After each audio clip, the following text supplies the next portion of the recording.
Welcome back, you night owls. Tonight we slip into the soft darkness of history's most unsettling gaps, those puzzling hollows where the records go silent and imagination has no choice but to fill in the blanks.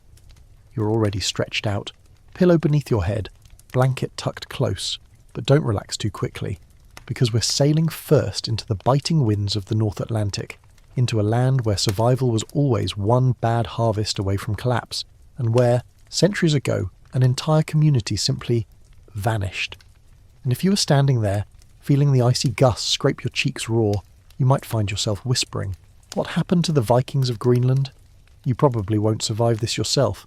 Those winters chew through even the strongest explorers. So, before you get comfortable, take a moment to like the video and subscribe, but only if you genuinely enjoy what I do here. And I'd love for you to post your location and the time where you are right now. Are you cozying up at midnight, or sneaking this listen during the daylight hours? Now, dim the lights, maybe turn on a fan for that soft background hum, and let's ease into tonight's journey together.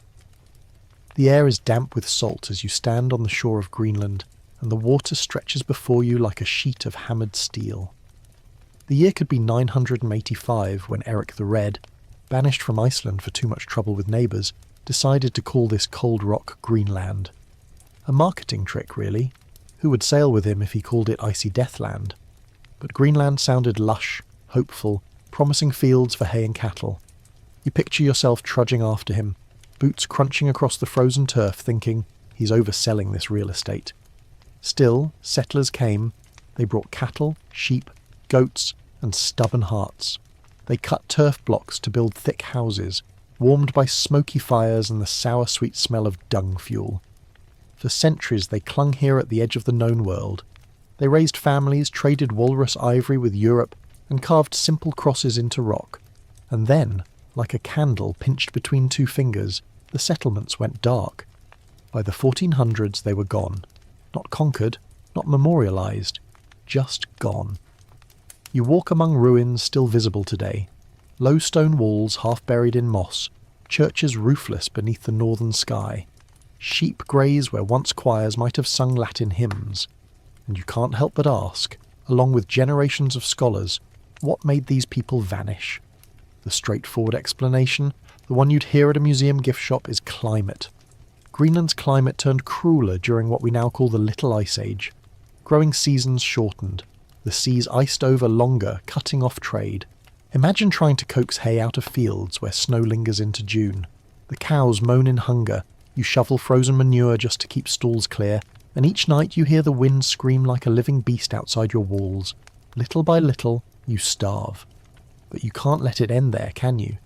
Because archaeologists digging into bones found something odd. Malnutrition, yes, but also a stubborn refusal to adapt. The Inuit thrived here at the same time, skilled with kayaks, fishing and hunting seals. The Norse settlers, they held tight to European habits, insisting on cattle even when it made no sense. Picture yourself gnawing on tough beef jerky, while across the fjord, Inuit families feasted on fresh seal meat. Stubbornness, it seems, can be as deadly as frostbite. Still, historians don't all agree. Some argue disease swept through, others suggest conflict, perhaps with Inuit neighbours, perhaps among themselves, and some whisper about gradual migration, families slipping away back to Iceland, one boat at a time, until no one was left to keep the fires burning. And here's the quirky detail that always catches people. There's evidence of Norse attending church right up to the end. A wedding recorded, a burial marked. Faith held steady even as stomachs shrank. Imagine the last priest lifting his voice in an empty church, echoes bouncing off stone, praying that God still listened in a world where the sea itself seemed to close in like a prison wall.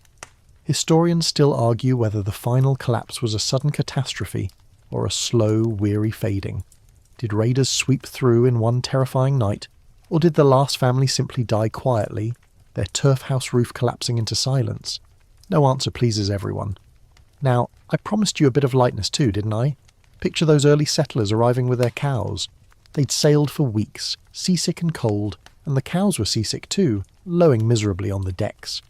Can you imagine the smell of a medieval cowboat? Suddenly, you're not so jealous of the Viking lifestyle. And yet, these same people looked at Greenland's frozen cliffs and said, yes, home sweet home. That's optimism, Or maybe insanity? Hard to tell the difference. Walking among those ruins today, you hear only gulls and the flap of ravens' wings. The churches have no roofs, the farms no smoke. But if you close your eyes, you can almost feel the warmth of a hearth, hear children's laughter muffled by woolen walls, smell fresh bread hard won from stubborn fields. And then the vision slips away again, like breath on a winter morning. Archaeologists keep digging, chasing clues. Seal bones piled by doors show that yes, the Norse finally turned to hunting, but maybe too late. Charred remains of workshops show ivory still carved for trade, and a single bishop's crozier, delicate, intricate, shimmering with vanished authority, reminds us that once, even here, far from Europe's cathedrals, people believed themselves part of Christendom's grand drama. The last written word we have is from 1408, a wedding at Wolsey Church still standing roofless but proud. You can walk there today, moss between stones, and imagine the couple speaking vows as wind whistled through cracks. After that, nothing. Silence. Greenland swallowed them whole. As you lie there listening, the mystery tugs at you. You know in your rational brain it was probably hunger, cold, and isolation. But a small part of you wonders, what if there's more? A storm that sank the last ships? A raid no one reported? Or something stranger? Did they wander inland, lost to time, bones scattered under ice? Or did the last survivors merge with Inuit neighbours, their bloodlines whispering faintly through history? No record tells us. The North is merciless with secrets. Snow buries them, glaciers grind them down, and centuries later you stand blinking in the pale sun, knowing only this. People lived here, loved here, prayed here, and then they were gone. And as the cold creeps into your imagination tonight, you tuck the blanket a little tighter, grateful for central heating and the hum of your fan, and whisper, what would you have done, stranded in a land that promised green but gave only ice? You stand in the heart of London, the Thames curling below you like a sluggish silver serpent, and before you rises the stone bulk of the tower. It looms as fortress, palace, and prison all at once, walls thick with centuries of whispered secrets. You run a hand across the cold stone, damp with evening mist, and for a moment you feel the weight of all those who entered and never left. Tonight, though, your attention narrows to two boys, two princes, whose disappearance still leaves historians scratching their heads, voices raised in endless speculation. It is the late 15th century and England is not a peaceful place. The Wars of the Roses tear through the land, York against Lancaster, cousin against cousin. Blood paints the fields, and loyalties shift as quickly as clouds. Into this chaos step Edward V, a boy of 12, and his younger brother Richard of Shrewsbury, Duke of York, only 9. Their father, Edward IV, has just died, and by the natural order, Edward should take the throne. Picture the boy, thin, pale, with the weight of a crown pressing down far too soon, and beside him his little brother, perhaps still clinging to toys, still finding joy in the simple company of dogs and wooden knights. But power in England rarely rests easy, especially when children are involved. Their uncle Richard, Duke of Gloucester, steps forward. Officially he is to serve as Lord Protector, guiding the realm until Edward comes of age. Unofficially he sees opportunity. You walk beside him in your mind's eye, watching his lean face, his calculating gaze. He assures the council he acts only for the boy's safety. And soon enough, both princes are lodged inside the Tower of London, that fortress-prison hybrid. At first, it seems harmless. The Tower has long been a royal residence. But then the visits from courtiers dwindle. The boys are seen less often, peering from windows, waving once or twice, and then not at all. Here lies the mystery that refuses to die. Did their uncle seize power by removing the obstacles, namely, the two boys? Within months, Richard declares the princes illegitimate, citing a convenient claim that their father's marriage had been invalid.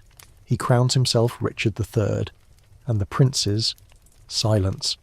They vanish from public view as if swallowed by the tower walls themselves. The straightforward version, repeated in Shakespeare's plays and Tudor propaganda, is simple. Richard ordered their murder. A couple of loyal henchmen, perhaps slipping into the boys' chamber at night, pillows pressed down until the struggling stopped. But history, like the Tower, holds too many hidden chambers. Evidence is thin, motives murky, and the centuries have only thickened the fog. One undeniable fact: By the time Henry Tudor seized the crown in 1485, the princes were long unseen, and yet no one could prove their fate. The chroniclers wrote cautiously. Some whispered they'd been smothered, others hinted they'd been spirited away. What you can say with certainty is that their absence became a weapon. Every pretender who rose in later years claimed to be one of the lost princes, returned from exile. Imagine the confusion. One man appears in Burgundy swearing he is Richard, miraculously alive. Supporters rally, armies clash, and still the truth remains buried. Now here's the quirky tidbit that sticks in your mind. In 1674, workmen demolishing a staircase in the tower discovered a box of bones, small skeletons tangled together. The find was dramatic enough that Charles II ordered them buried in Westminster Abbey, beneath a plaque marking them as the princes. But science hadn't yet learned how to test DNA, how to analyse bone growth. Were they really the princes, or just some unlucky children forgotten by history? The mystery endures, because modern attempts to re-examine the bones are tangled in politics and reverence. The Abbey guards them, and permission to test is still fiercely debated. Scholars still disagree fiercely about Richard's guilt. Some argue he had the motive, yes, but lacked the time. Others point fingers at Henry Tudor. After all, once he won, the boy stood in his way too.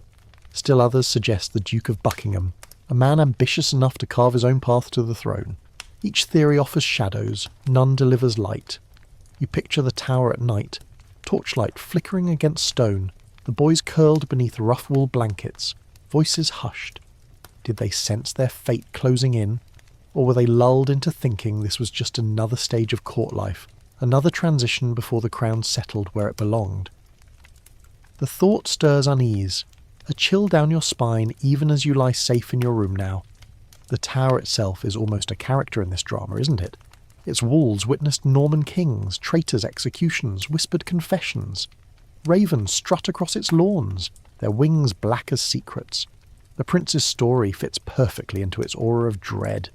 You half expect to glimpse them if you visit. Two pale figures at a window, hands pressed against glass before they fade into mist. Ghost stories abound, after all. Guides speak of footsteps echoing when corridors are empty, of childish laughter drifting down from high towers. Perhaps imagination, perhaps memory woven into stone. And here's where the modern world stumbles over itself. On one hand, you have Shakespeare's Richard III, crooked, villainous, ordering murder without hesitation. On the other, some revisionists argue Richard was smeared by Tudor propaganda, painted darker than he was to justify Henry's shaky claim. Was Richard really the black-hearted monster, or a practical ruler trapped in ugly necessity? No one agrees, and so the story lingers, unresolved, like a painting with missing strokes. Now, allow yourself one wry aside. Medieval politics makes your office drama look tame. Next time someone steals your stapler, be glad they're not smothering heirs to take your swivel chair. Perspective is everything. Back in the tower, though, perspective is cruelly absent. The boys remain silent, their fate locked away.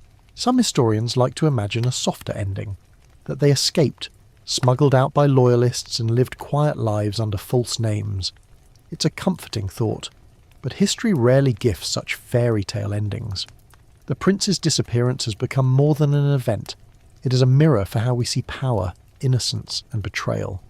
Each retelling says as much about the teller as about the truth. In your own imagination, you decide, were they victims of ambition, pawns in a bloody game, or survivors who slipped into legend, their lives unrecorded but still unfolding somewhere beyond the reach of kings? The tower remains indifferent.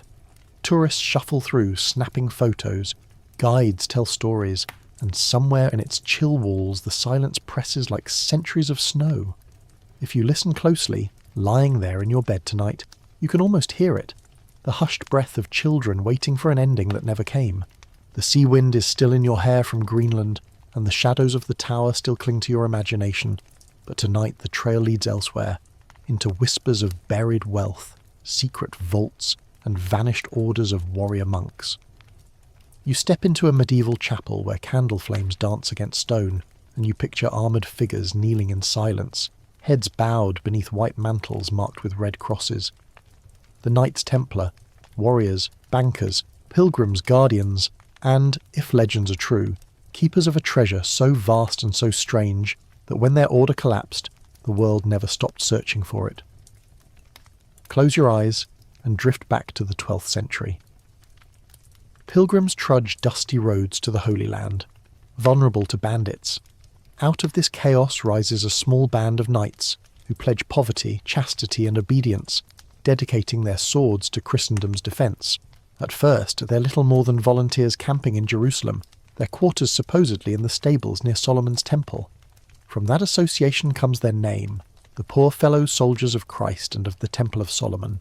Humble beginnings, but soon their fame spreads. Popes bless them, kings fund them, and donations pour in. Before long, the Templars are not just warriors, but bankers of Europe. Imagine yourself handing over coins in Paris, receiving a coded letter, and then travelling safely to Acre, where that letter magically becomes spendable currency. They invent in essence the medieval credit card. Wealth accumulates, castles rise, fleets of ships fly their banner. They are the hammer of Muslim armies, the defenders of pilgrims, and the envy of every monarch who needs cash. And then, like a thunderclap, comes their downfall. It is the early 1300s. The Crusader states in the Holy Land have collapsed. Acre has fallen. The Templars sit in Europe now, powerful but lacking purpose, and King Philip IV of France, deeply in debt to them, sees an opportunity.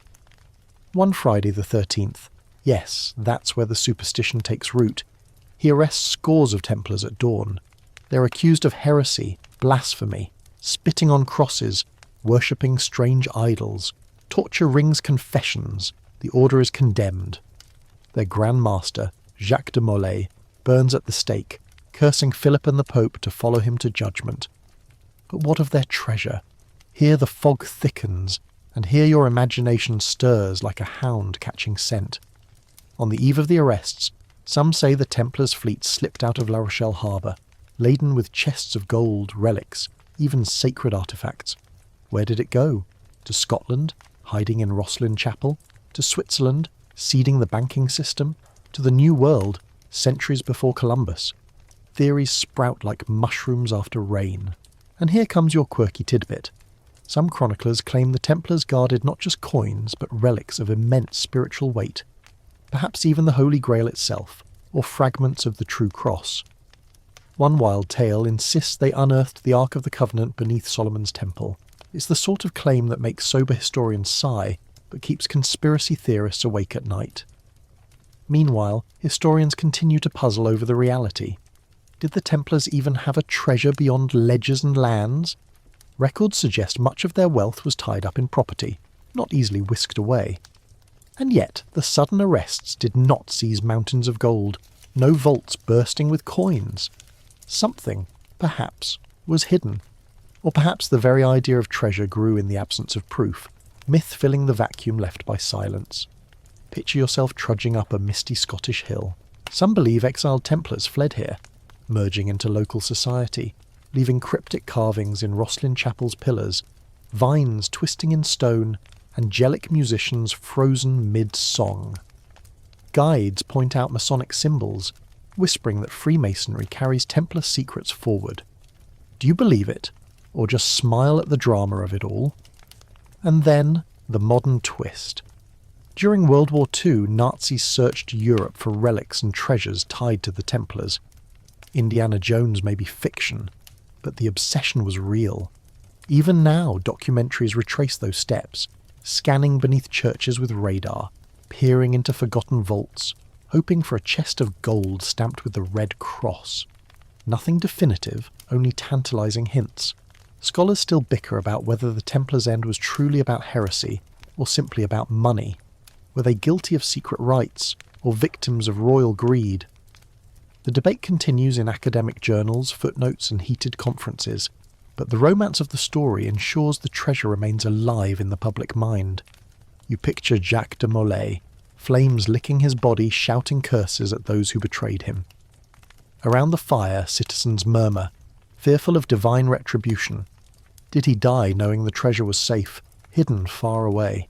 Did a ship cut across the channel that very night, sails snapping, crew silent as they carried the last fortune of Christendom into mystery? And here's a lighter aside to ease the tension. Imagine applying for a Templar credit line. Do you promise chastity, poverty, and obedience? Sure, but can I get a better interest rate?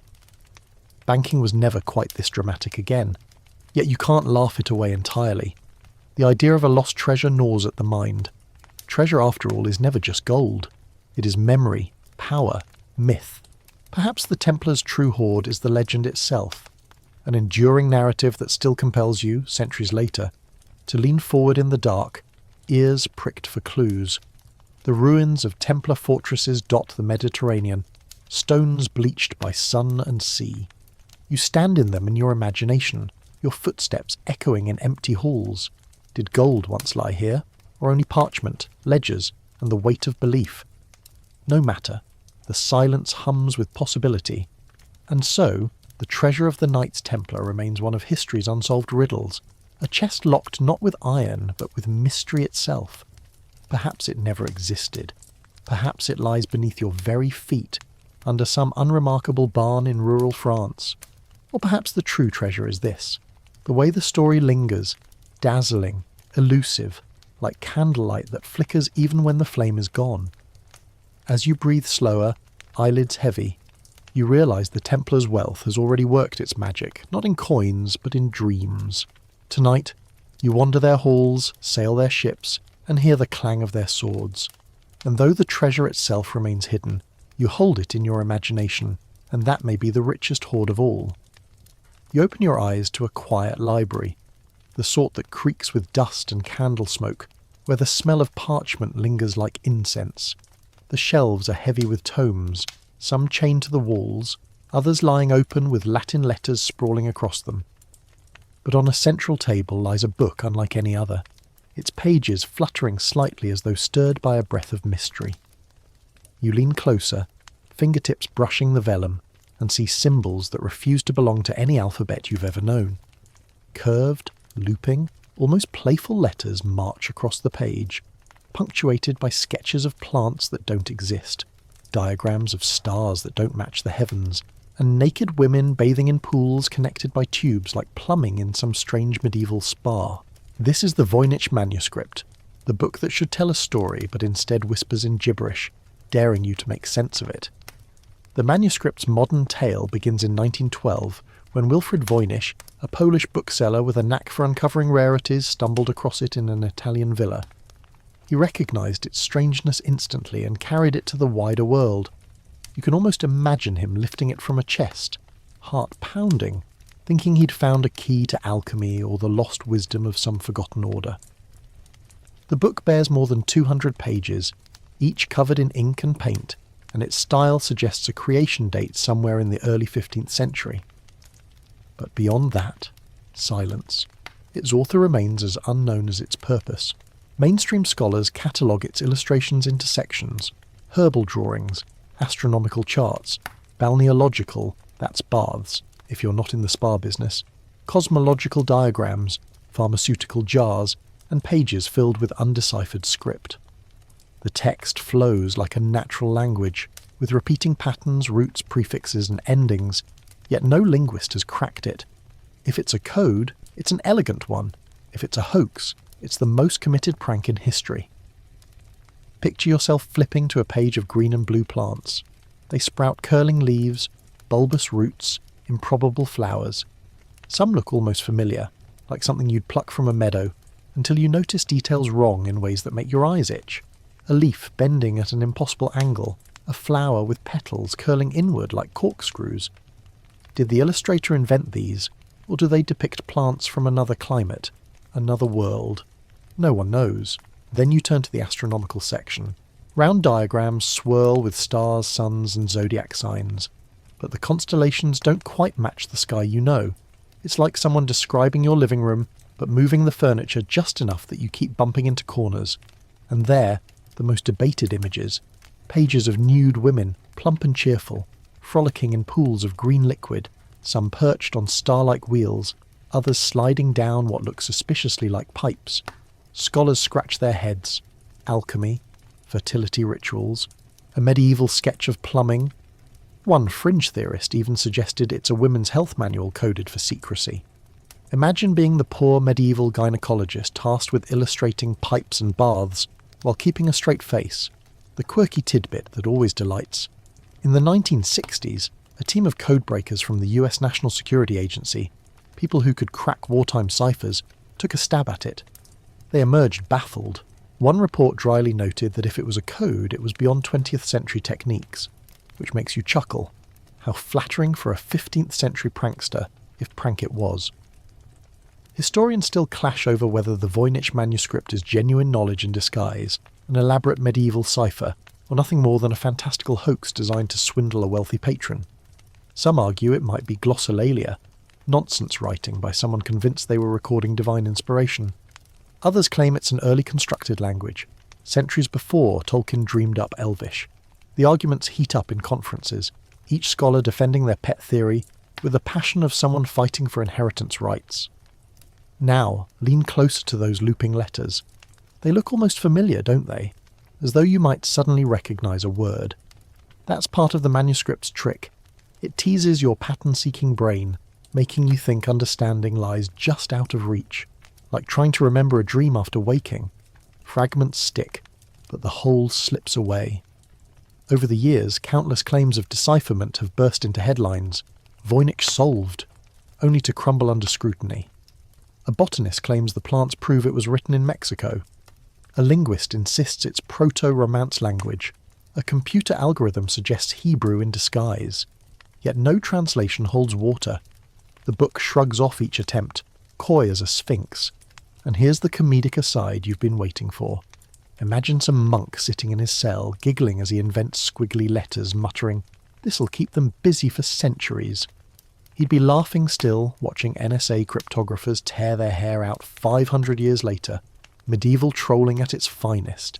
Yet the manuscript exerts real gravity.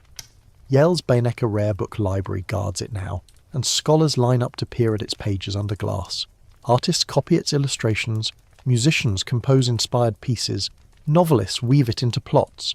The book has become a cultural artifact not because we understand it, but precisely because we don't. It stands as a mirror of our craving for mystery. You imagine holding it in your own hands, the vellum soft and warm like old skin, the ink still sharp against cream. You trace a finger along the letters, sure you are about to grasp their meaning, only to find the meaning slip away again. The Voynich doesn't give answers, it gives the thrill of pursuit.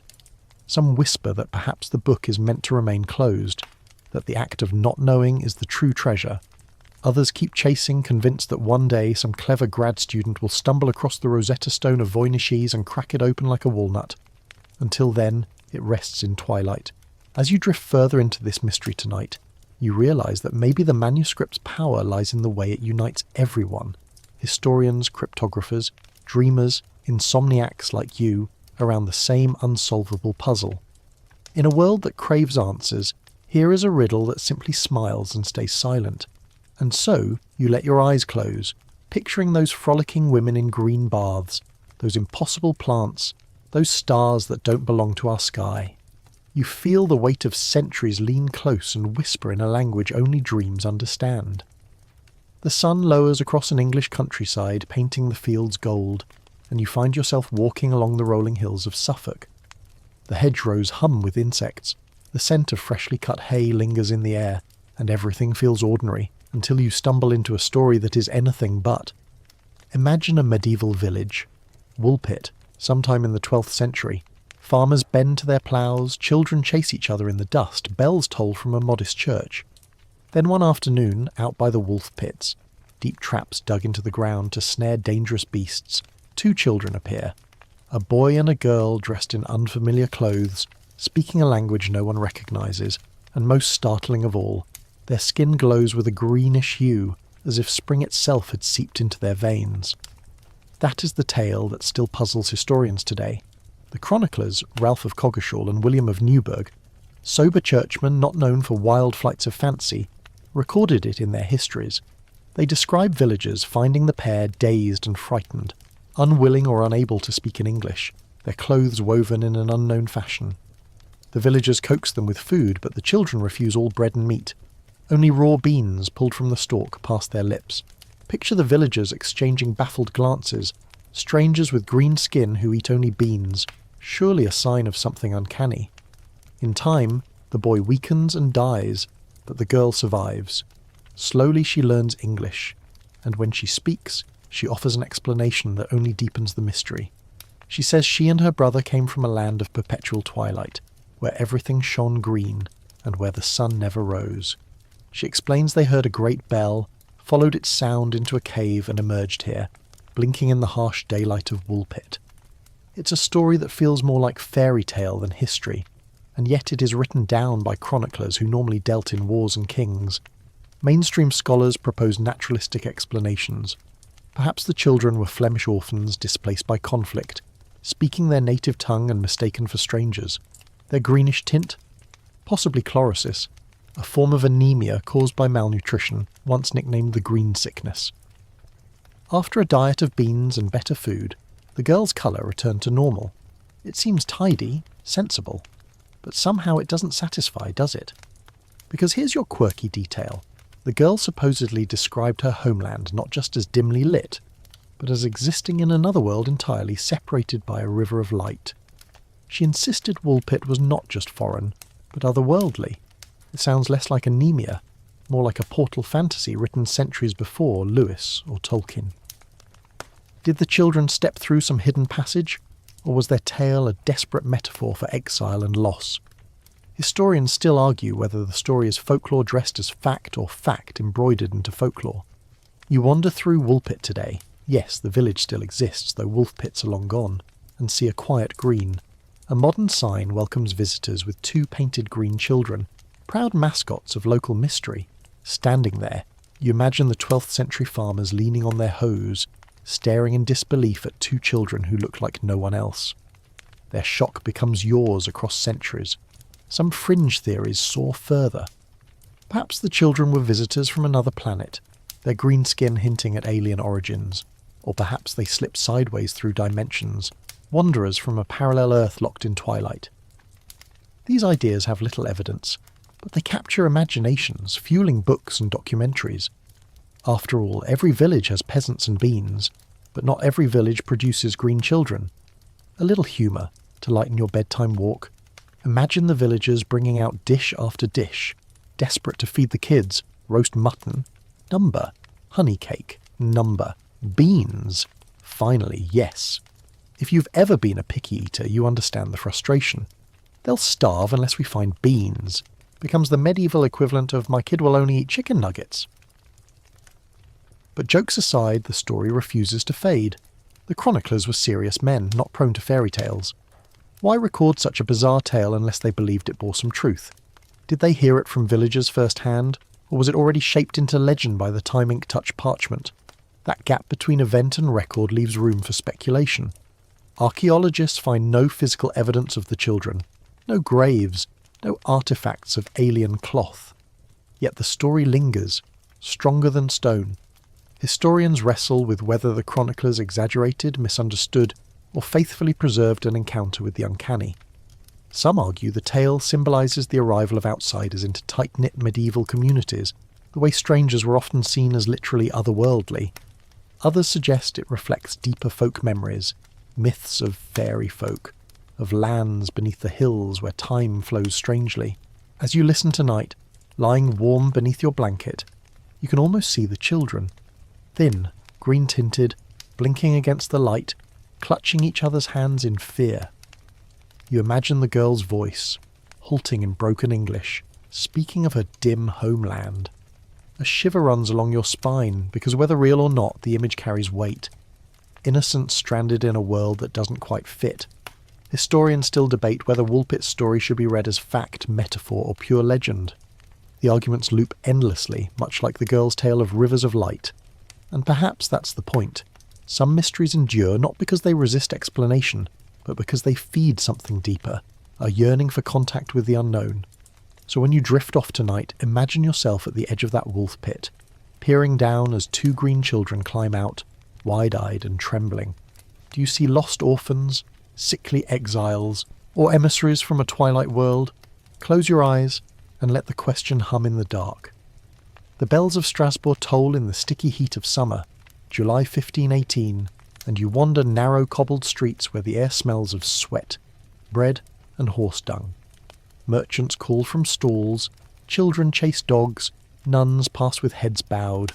Ordinary life clatters around you until you hear a strange sound. Not singing, not prayer. The slap of bare feet against stone. You round a corner and there she is, Frau Trophäa, a woman in a red dress dancing alone in the square. Her arms jerk, her feet pound. No music plays, no smile graces her face. She's not celebrating. She's trapped in motion, grimacing with each step. At first, villagers laugh. Someone must have taken too much wine at midday. But hours pass, then a day, then several. Her feet bleed, her body trembles, yet she cannot stop. And then, shockingly, others join her. Within a week, dozens fill the square, all seized by the same frantic compulsion. They dance until they collapse, then rise again to dance more. By August, the number climbs into the hundreds. You picture it. The square heaving with bodies, the air thick with moans and cries, the ground stained with blood from raw feet. This is the infamous dancing plague of 1518, one of history's strangest outbreaks. What caused it? The records are maddeningly vague. We know the council grew alarmed, that the town physician blamed hot blood, and that authorities, in their infinite wisdom, hired musicians to play, thinking more rhythm would burn the mania out. Imagine that. People collapsing from exhaustion, and the solution is to crank up the medieval Spotify. Unsurprisingly, it made things worse. The dancers surged with renewed frenzy. Some died. Of stroke, heart attack, sheer exhaustion. Others simply disappeared from the records, their fates untracked. The mainstream explanations line up like suspects at a trial.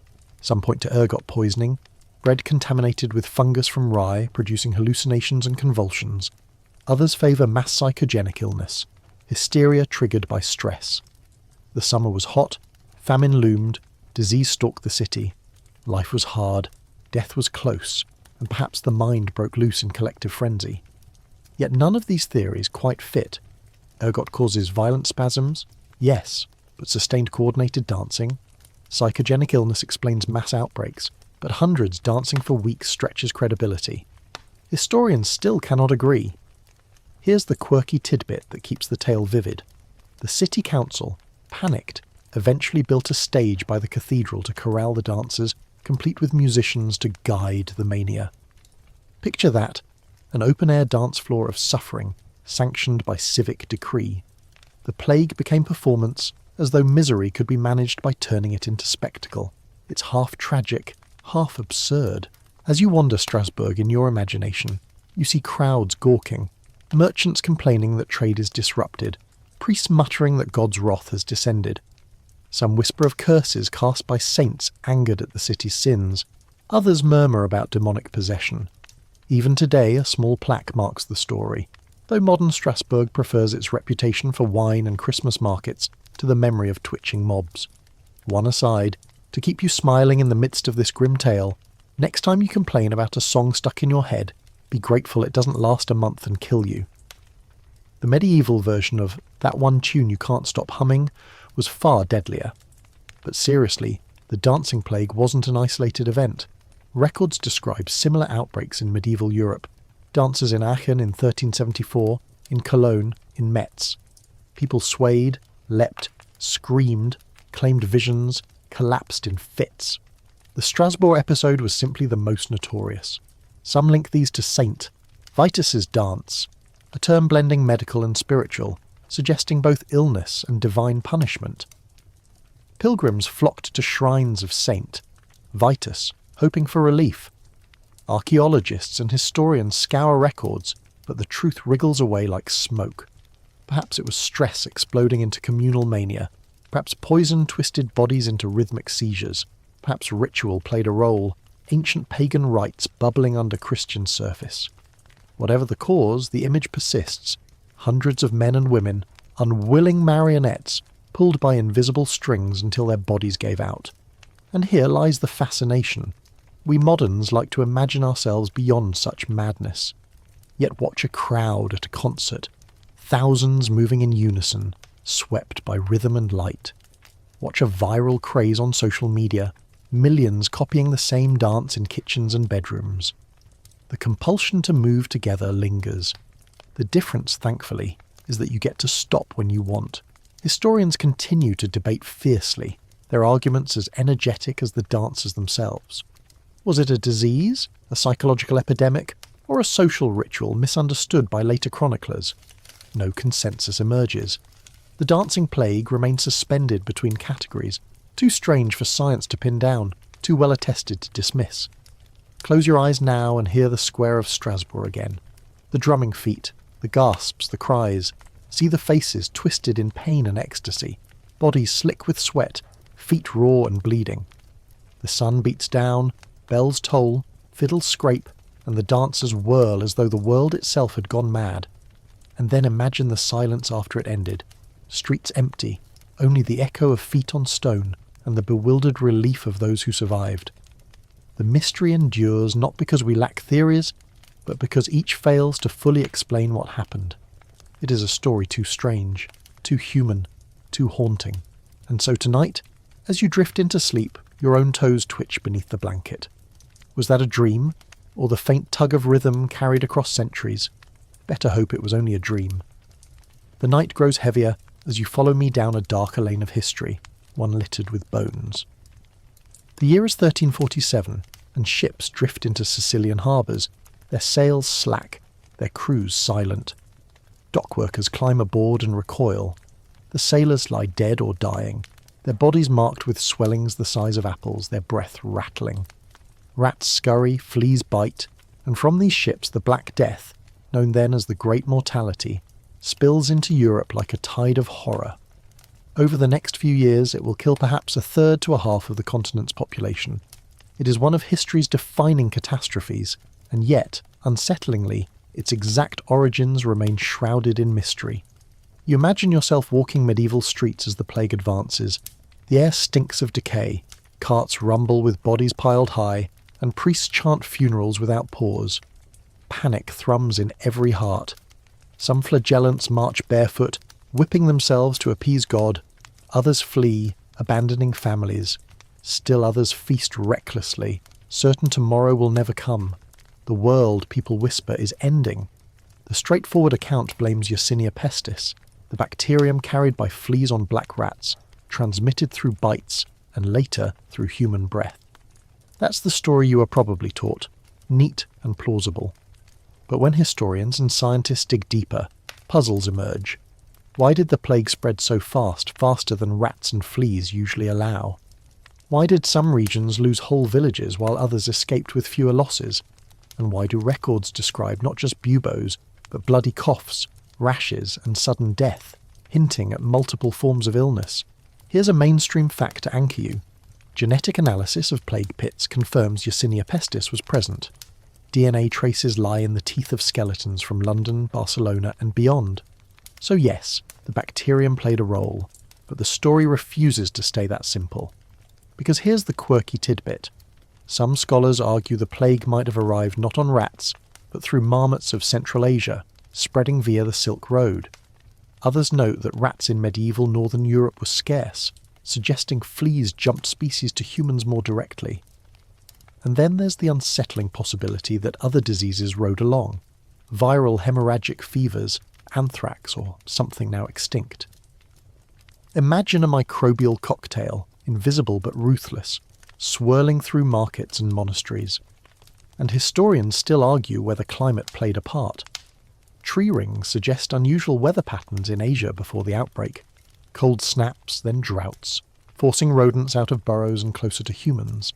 Some trace the first sparks to the steppes of Mongolia, where trade routes carried infection westward. Yet no one can pin down the moment when disaster began. It is like trying to find the first snowflake in an avalanche. As you listen, you sense how much mystery remains. Eyewitnesses in Florence described swellings and blackened skin.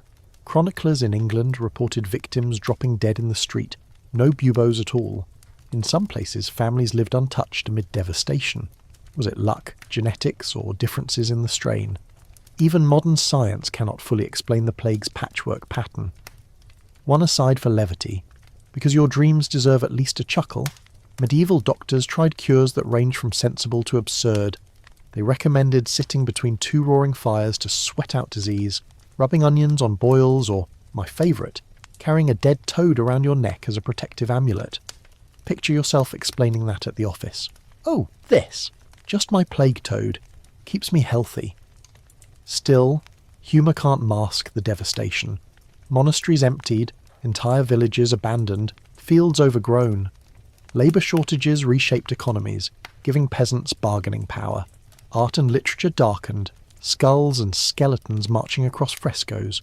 And through it all, no one understood the true cause. To many, it was God's punishment. To others, poisoned wells or malicious outsiders. Communities turned on minorities, Jews in particular, massacred in pogroms sparked by fear. The plague's mystery bred cruelty as much as despair. Even today, scientists debate the plague's exact pathways. Some argue the speed of spread suggests pneumonic plague, airborne and terrifying.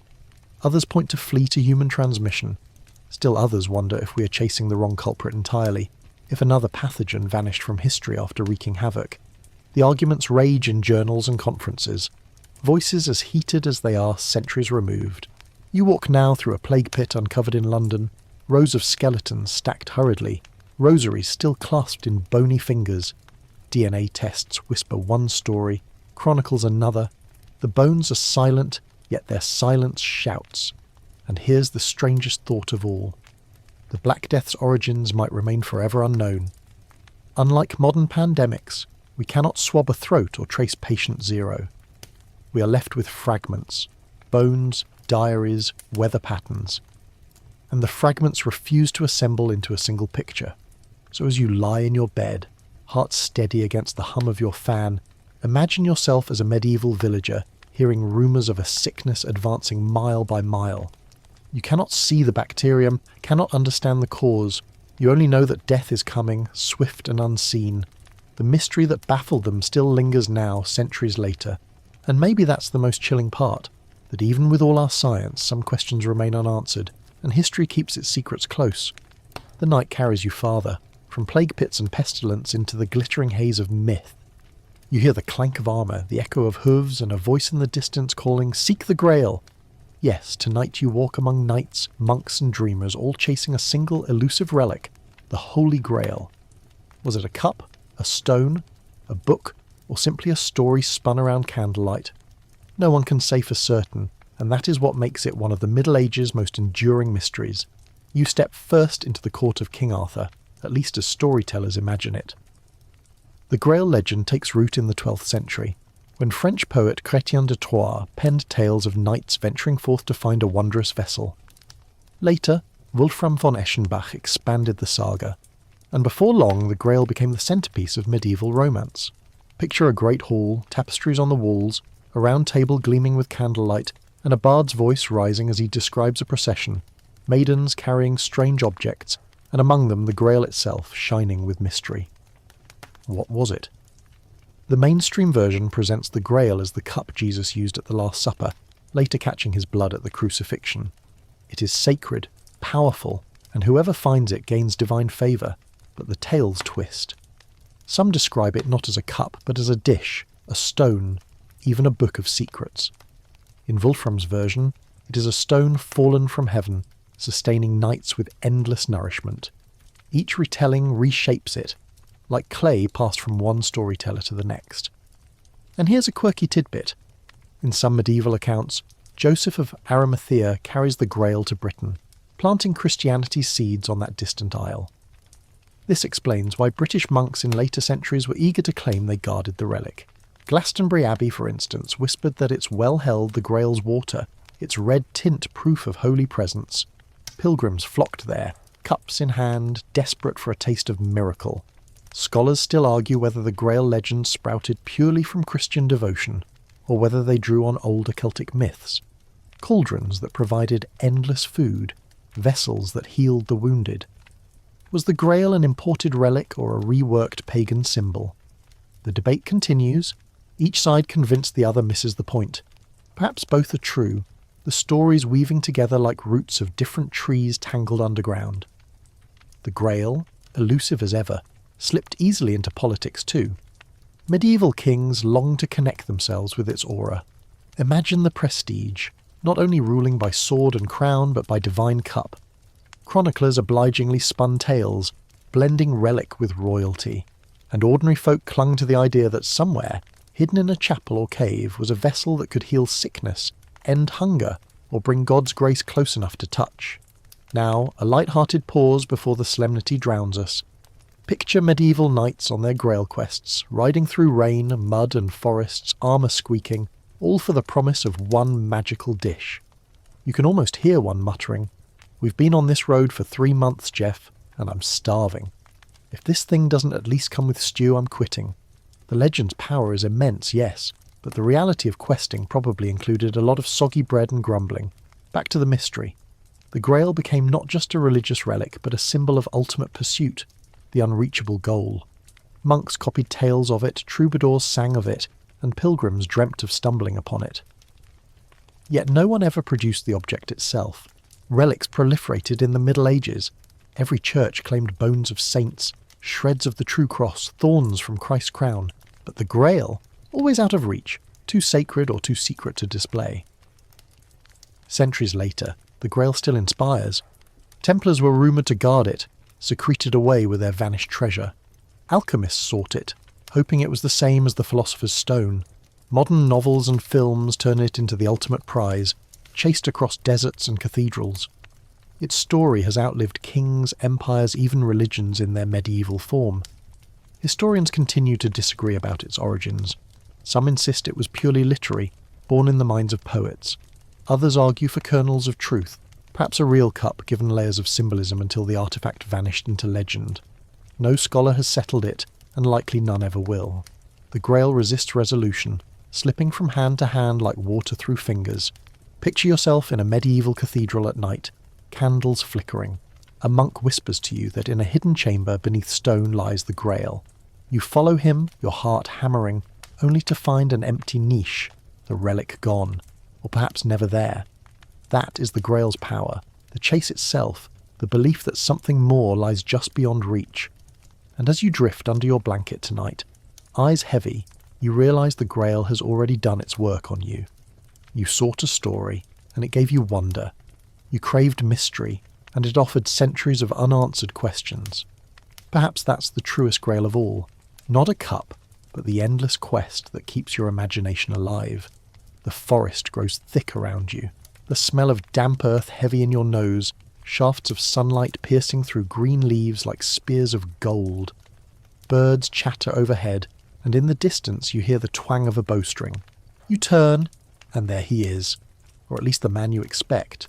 Tall, clad in Lincoln green, a quiver at his back, a sly grin beneath the shade of an oak. Robin Hood, the outlaw who steals from the rich and gives to the poor, who laughs in the face of sheriffs, who dines with merry men around fires deep in Sherwood. But tonight we must ask, did he exist at all, or is he nothing more than a merry invention of ballads sung in smoky taverns? The earliest traces of Robin Hood creep into records around the late 1200s and early 1300s. Court documents occasionally mention Robert Hod or Robe Hod, usually applied to petty criminals, almost like a stock name for troublemakers. Imagine being a miller caught stealing grain and suddenly branded a Robin Hood, as if you'd joined a club of mischief. By the 1400s, popular ballads sang of him, a trickster archer defying authority, living free in the greenwood. The stories spread across England, varying wildly. Sometimes he's a yeoman, other times a nobleman fallen on hard times. Sometimes his love Marian joins him, sometimes not. The legend twists and stretches, growing larger each century. The mainstream historical fact is this: no single Robin Hood can be pinned down. Instead, the legend seems to have grown from many roots. Real outlaws whose deeds impressed or terrified locals, older traditions of green men tied to forests, and the public's yearning for a champion against corrupt officials. The Sheriff of Nottingham, after all, was a real office, tasked with enforcing harsh laws and taxes. If you were a peasant watching your livelihood vanish into the coffers of lords, wouldn't you dream of a hooded archer evening the scales? And here comes the quirky detail. Some early ballads don't present Robin as a generous hero at all. In Robin Hood and the Monk, he's violent and ruthless, killing without hesitation. Only later, under the smoothing hand of time and Tudor propaganda, did he become the cheerful philanthropist we know. Imagine bedtime stories where Robin slits throats instead of giving arms. Less Disney, more nightmare fuel. Legends have a way of softening with age. Historians still quarrel about whether Robin was based on a single person. Some propose Robert of Locksley, a dispossessed noble. Others point to Fulk Fitzwarin, a marcher lord who turned rebel. Still others think Robin was never a person at all, but rather a cultural archetype, the forest outlaw, protector of the oppressed, enemy of sheriffs. The arguments loop endlessly, each theory appealing but never decisive. As you wander Sherwood in your imagination, you can almost hear the laughter of merry men, Little John with his staff, Friar Tuck with his belly and flask, Will Scarlet in fine clothes. They spring from the ballads, larger than life, companions as essential as Robin himself. Whether they lived is as murky as Robin's own reality, yet their camaraderie feels timeless. After all, what is an outlaw without friends to feast with under the trees? One aside for humour, because even legends need it. Picture the poor medieval sheriff trying to explain his job performance. Well, Your Grace, I did try to collect taxes, but a guy in green kept stealing them back and giving them to peasants. Also, he's very good at archery. Also, the peasants love him more than me. It's the kind of performance review you don't survive long. Yet the Robin Hood story is more than comedy. It reflects deep social tensions of medieval England, resentment of taxes, anger at corrupt officials, the fantasy of justice when courts failed. In that sense, whether he lived or not matters less than why people believed in him. Songs of Robin gave hope to those who had little power, a narrative where the underdog won, where wealth and authority could be mocked. The legend's endurance is remarkable. From medieval ballads to Elizabethan plays, from Victorian novels to Hollywood films, Robin keeps slipping into new clothes, new times. In each retelling, he becomes what audiences need. For some, he's a rebel hero. For others, a noble knight. For modern cinema, he's a blockbuster action figure. But at the heart of it all remains the mystery. Did a real man lurk in Sherwood, or is Robin purely the child of imagination? Scholars still can't decide. Records exist of men named Robin Hood in Yorkshire, in Wakefield, in scattered court rolls. Were they the same man, or just unlucky namesakes swept into the legend? Each candidate vanishes into shadows before the evidence solidifies. Robin refuses to step from ballad into biography, and maybe that's the secret of his power. If Robin were proven to be just one outlaw, his story would shrink. Instead, he remains many things at once.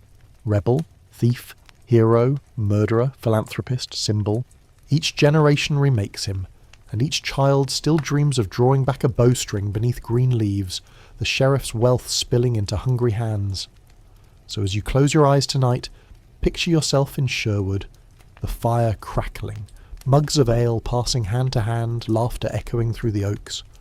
Robin leans close, eyes bright, and whispers, "Stand with me against the sheriffs." Do you follow him?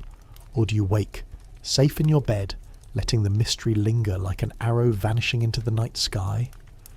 The medieval map sprawls before you, its parchment dotted with oceans that look like swirls of blue-green ink and continents decorated with lions, unicorns, and strange-faced people. You bend closer, and there, in bold letters, somewhere east of Persia or maybe south of India, depending on the mapmaker's mood, you see it, the kingdom of Prester John. For centuries, Europeans whispered of this mysterious monarch, a Christian ruler in lands beyond their own, commanding riches and armies beyond imagining. His letters promised alliance, his kingdom shimmered on the horizon, and yet when explorers rode and sailed to find him, the land dissolved into mirage. Tonight, you walk those phantom roads, searching for a king who never appeared. The story begins in the 12th century, when tales of a mighty priest-king began to circulate. Prester John, as the West called him, supposedly ruled over a vast realm filled with wonders.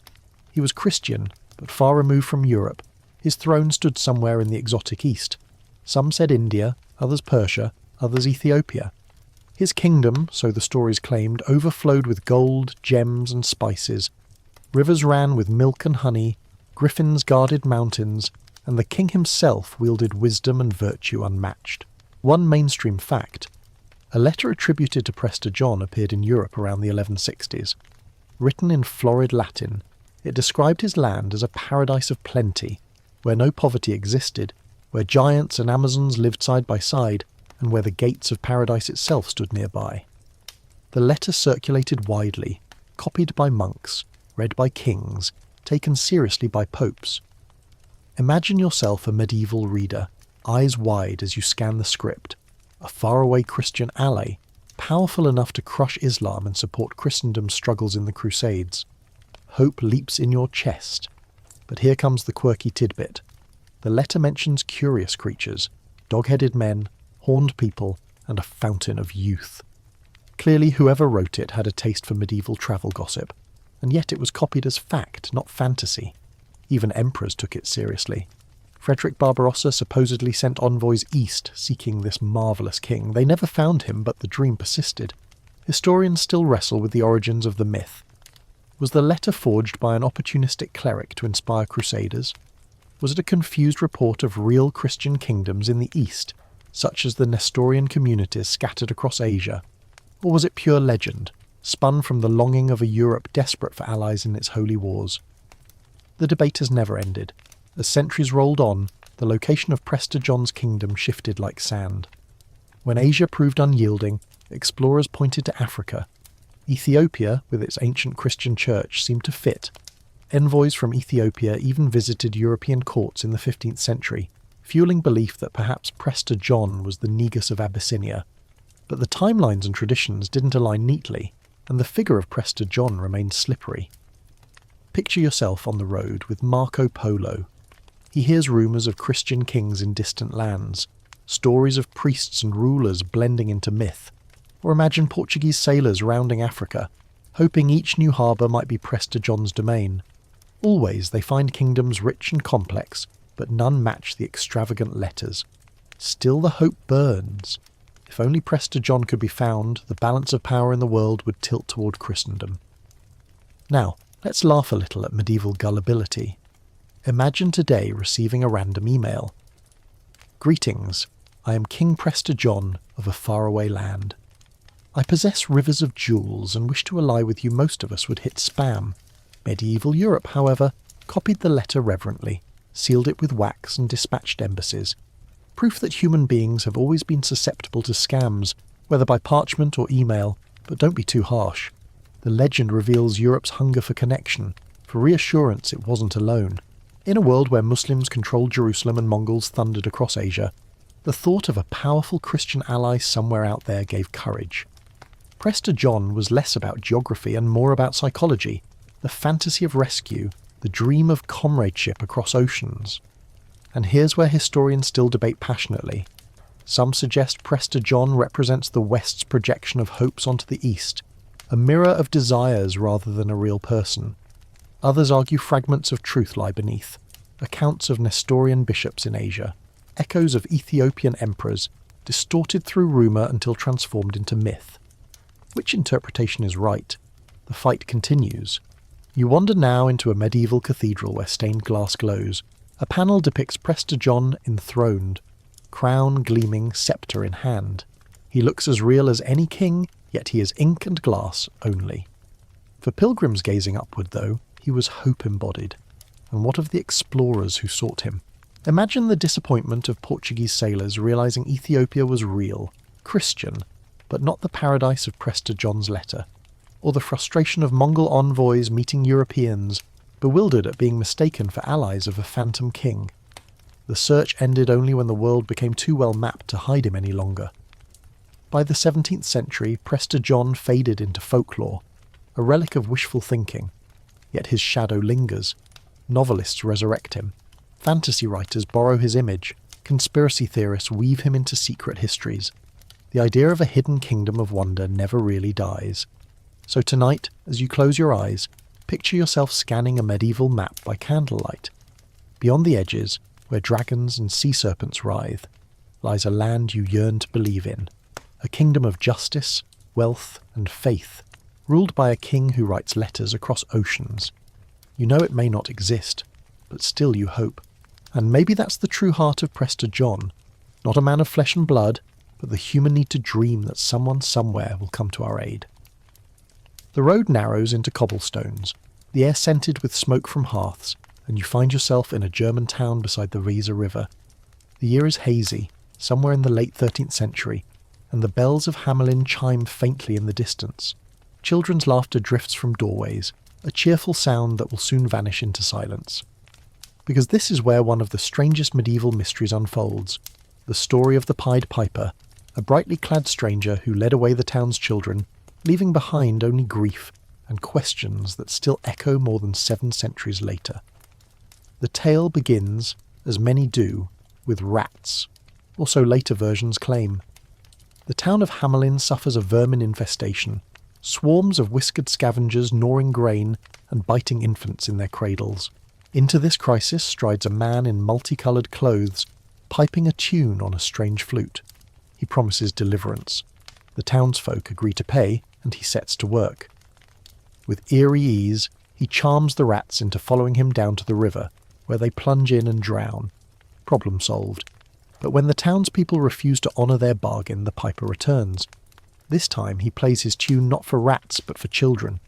They follow him, dancing, skipping, smiling, and they never return. That's the story as you probably know it, softened into fairy tale by the Brothers Grimm. But peel back the layers, and the mystery deepens. The earliest accounts, dating from the late 1200s, mention no rats at all. A medieval Hamelin town chronicle, now lost but quoted later, simply recorded, "In the year 1284, on the day of Saints John and Paul, 130 children of Hamelin were led away by a piper dressed in many colours, and they disappeared. No vermin, no unpaid debt, just children gone." The detail is stark, unsettling. Mainstream historians grapple with what this could mean. Some suggest it records a real tragedy, perhaps an epidemic, perhaps a landslide, perhaps children killed in a catastrophe later cloaked in allegory. Others argue it reflects migration, young people recruited to colonize Eastern Europe during medieval expansion, their departure remembered as an eerie procession. Yet others whisper of crusades, children marching away under false promises. The truth hides, elusive as a tune on the wind. Here's a quirky tidbit that lingers. Stained glass once adorned Hamelin's church, depicting the event. It showed a figure in bright clothes leading children out of the town. Though the glass is gone, destroyed centuries ago, records describe it clearly.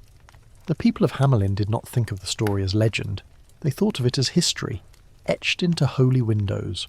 Imagine sitting in church, sunlight filtering through those panes, the colourful piper glowing above you as a reminder of loss. Historians still cannot agree whether the children literally vanished or whether the tale is symbolic. Was it migration, death, or myth given flesh? The debate continues, scholars jousting in journals much like medieval knights in lists. Some insist the disappearance reflects the trauma of youth leaving for unsettled lands, parents interpreting the loss as abduction. Others see echoes of trauma, perhaps the plague, perhaps mass drowning in the river, disguised as a supernatural event to make sense of grief. Meanwhile, the piper himself evolves across centuries. In some versions he is sinister, a vengeful figure punishing broken promises. In others he is almost angelic, leading children to a better world. The rats, strangely, appear only later, perhaps added to provide a neat moral lesson about greed and dishonesty. Without them, the story is rawer. A man in bright clothes arrives, children follow, children vanish. That starkness is harder to accept, so the tale was softened, reshaped for bedtime. And here's your touch of humour. Imagine the piper today, filing a complaint in small claims court. "Your Honour, I rid the town of rats, and they stiffed me. I'd like compensation, preferably in the form of 130 children. Even Kafka would call that absurd. Still, the unease remains. Walk Hamelin's streets today and you find reminders, plaques, carvings, even a Pied Piper's house. Tour guides recount the tale, children in costumes follow parades, and the story lives on. Tourists laugh, but beneath the merriment lies something darker, the knowledge that the origin of the legend might be real sorrow. The piper's tune, whatever it meant, lingers. Was it music, metaphor, or memory of loss?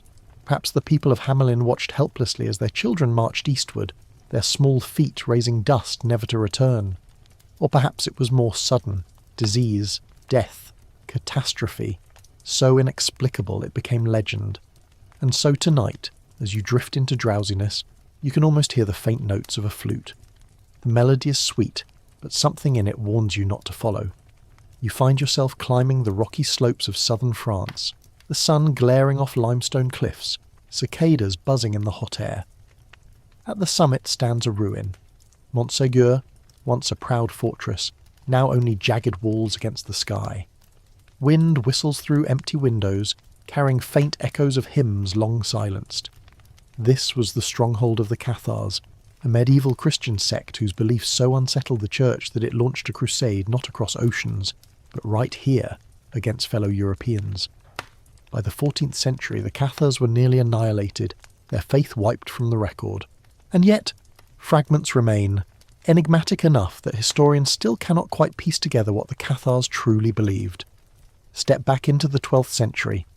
The Catholic Church dominates Europe, bishops wielding both spiritual and political authority. Yet in Languedoc, a land of troubadours and castles, an alternative Christianity begins to thrive. The Cathars, or good men as they called themselves, rejected much of Catholic doctrine. They preached simplicity, vegetarianism, and disdain for the material world. For them, the visible universe was corrupt, created not by a benevolent God but by an evil force. Salvation lay in rejecting flesh and embracing spirit. It was dualism, the idea that two cosmic powers, good and evil, battled for the soul of the world.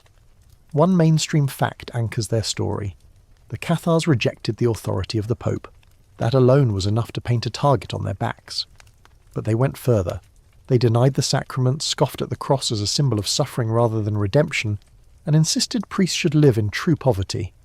Their leaders, known as perfects, walked barefoot, preaching peace, abstaining from meat, and shunning wealth. Ordinary believers admired their austerity, contrasting it with the opulence of Catholic clergy. Small wonder the movement spread quickly. Here's the quirky tidbit that catches your imagination. The Cathars practiced a single sacrament called the consolamentum, a spiritual baptism often performed near death. Receiving it meant renouncing the world completely. No more meat, no more sex, no more lies. Afterward, many believers fasted until they died, seeing death as liberation from the prison of flesh.